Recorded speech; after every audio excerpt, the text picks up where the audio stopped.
Hey guys, in this tutorial I'll show you how to export your image sequence in magicmusicvisuals and then do some video editing and also encoding in a third-party software called Blender. Blender is free. It's a bit confusing at times, but it works like for the most general purposes. Also, we'll just export to H.264. Alright, so I prepared this little scene in magicmusicvisuals, just a rotating cube, and now we'll want to export this. We could export this into an MP4, but if you want to do some video editing and also want to have a bit more control over the encoding, we can just export this as an image sequence as PNGs, which are pretty lossless, so we won't get any quality loss. I want to do 10 seconds and this resolution and also 60 frames per second. Let's just assume we want to upload this onto YouTube. YouTube supports 60 frames per second, so this is fine. Choose an output path and then export this. You'll get an image sequence which looks like this, just composed of 600 single frames, and now we want to make a video out of them. So if you're new to Blender, it can be confusing at first, but yeah, it works quite well. So if you don't have Blender already, go to blender.org and then download the Blender for your operating system and install that, or just download the directory. Alright, then let's start Blender. After you've done that, you'll get something like this. In the beginning, just go to up here and then to video editing. Let's go through the settings, the export settings of Blender. These are in this top right corner. To render out our final thing, we'll hit the animation button here. Let's not do that for now. This will probably be set to CPU for you, but that doesn't matter really. Now the resolution, we know we have 128 times 720, so let's do that. Let's use 100% of that. Start and end frame will determine the length of the export. So we already know that our sequence is 600 frames long. Well, it starts at 0 and ends at 599, so that's the same as 1 to 600, or we can also do the 0 to 599 to keep it simple. Then let's also go to frame 0 here, and for the other settings, let's choose 60 frames per second because we wanted to do that. And then here in the output panel, we choose an output path for our video. Let's do some name, new, and then choose a file format. We could render it again. We could render it again as a PNG sequence or JPEG sequence or whatever. Let's just keep this for to H.264 right now. Choose RGB because we have colors, and in the encoding panel we're gonna choose the H.264 here. If you leave it like this, you'll get a .avi file. I don't want that though. Let me choose QuickTime here, which will leave me with a .mov file, and leave the H.264 codec here. Unfortunately, Blender just supports H.264 for now, no H.265, and also no HAP or HAP, don't know how you guys call it. If I would want to export the thing I'll do right now here, like the video editing, if I want to export it in HAP, I'd either do my editing in some other software, for example Adobe Premiere, or I'll do it here in Blender, then export it again as a PNG sequence, and then after that encode it into HAP using FFmpeg, but that's yeah, would merit another tutorial, I guess. So let's leave it like this for now. We want to upload it into YouTube, and H.264 is fine for that. We don't need the HAP. Alright, so the bitrate, for this I generally follow the compression guidelines of Vimeo, and they're saying like for 1280 times 720 use 5 to 10 megabits. So, and I assume they're saying this for 30 FPS, so we have double that, double the amount of FPS. We chose 60 FPS here, so let's do like 15 megabits, and as a minimum, if you really want to enforce this, to 10, and the maximum 20.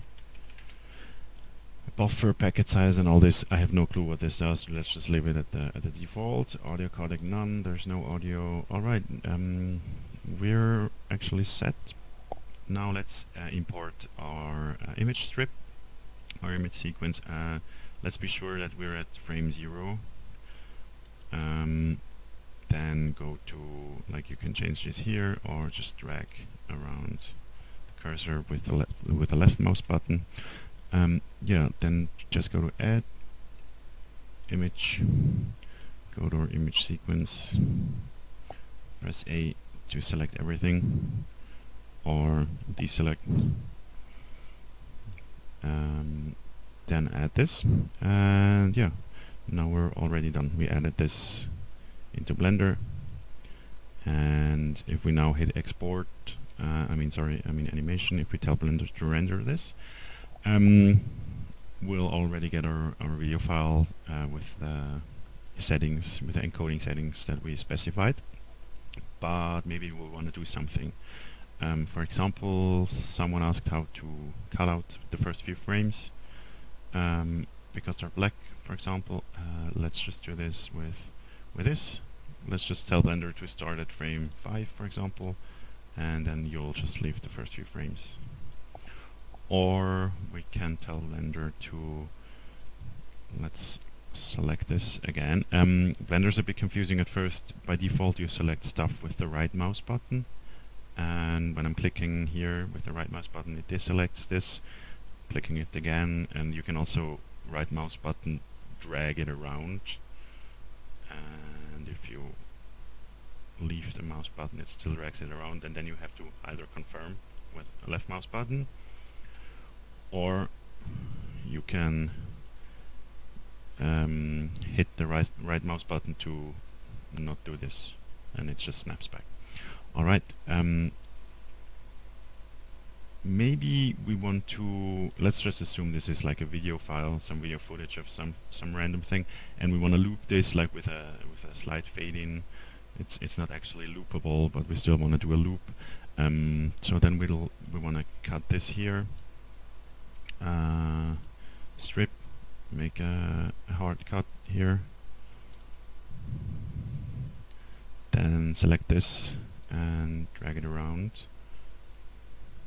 select it with the right mouse button again, also this, put it to frame, what was it, frame 0, confirm with left mouse button, and then yeah, let's do it like this.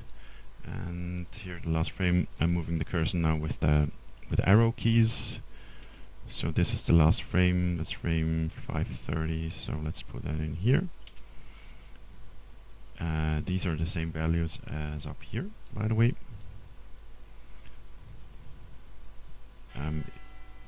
If we would have left this back here, Blender would have just rendered all these black frames also. So let's do it like this, and then let's select this first, and then the other one with shift right click, and then, sorry, with right click on this, and then shift right click on this, in this order. So now let's do strip, add effect cross, and then it adds like this cross effect. So yeah, that's how to do some really basic editing. Now let me just undo this. Let's assume we wanted to export. We already have like this image sequence, or this could also be a movie file, but we wanted to make a square video file of it, because some guy asked about Instagram, and they apparently want you to upload your videos in like a square. So yeah, let's do that. Let's just change the final resolution. Let's assume we want to have a 1280 times 1280 square video file. So as you see, Blender stretches this, so we can either stretch in the X direction as well, so that we get like a crop out of our video, or we could stretch it back down on the Y-axis to get like our original video, but with black bars on top and below.